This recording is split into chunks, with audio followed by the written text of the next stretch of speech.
పేరుకు మాత్రం శాంతి భద్రతలు కాపాడడంలో మేము ఫస్ట్ ఉన్నామని బాగా స్టేట్మెంట్స్ ఇస్తారు. ఈ కూటమి ప్రభుత్వం అధికారంలోకి వచ్చింది, ఆడబిడ్డలు ప్రశాంతంగా నిద్రపోవచ్చు అని కూడా స్టేట్మెంట్స్ ఇస్తారు.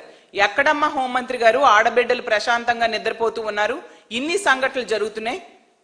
ప్రతి సంఘటనకు కూడా ముఖ్యమైన కారణం మద్యం, గంజాయి, డ్రగ్స్. ఈ రాష్ట్రంలో ఈ కూటమి ప్రభుత్వం అధికారంలోకి వచ్చాక మద్యం, గంజాయి, డ్రగ్స్ విచ్చలవిడిగా దొరుకుతూ ఉండే పరిస్థితి మనం చూస్తూ ఉన్నాము.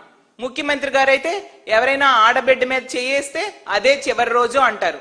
ముఖ్యమంత్రి గారికి నేను ఒకటే అడుగుతున్నాను, ఇన్ని సంఘటనలు జరుగుతున్నాయి, మీరు ఏం చర్యలు తీసుకుంటున్నారు? ఇప్పుడు ఈ మదనపల్లి విషయమే తీసుకుంటే బాలిక కుటుంబ సభ్యులు కోరినట్టుగా ఆ నిందితుడికి కఠినంగా శిక్షించాలి. ఆ నిందితుడి మీద ఇంతకు ముందు కూడా కేసులు ఉన్నాయి, మహిళలతో అసభ్యంగా ప్రవర్తించిన కేసులు ఉన్నాయి. అతన్ని శిక్షించకపోవడం వల్లే కదా ఈ రోజు ఇలాంటి సంఘటనలు రిపీట్ అవుతూ ఉన్నాయి.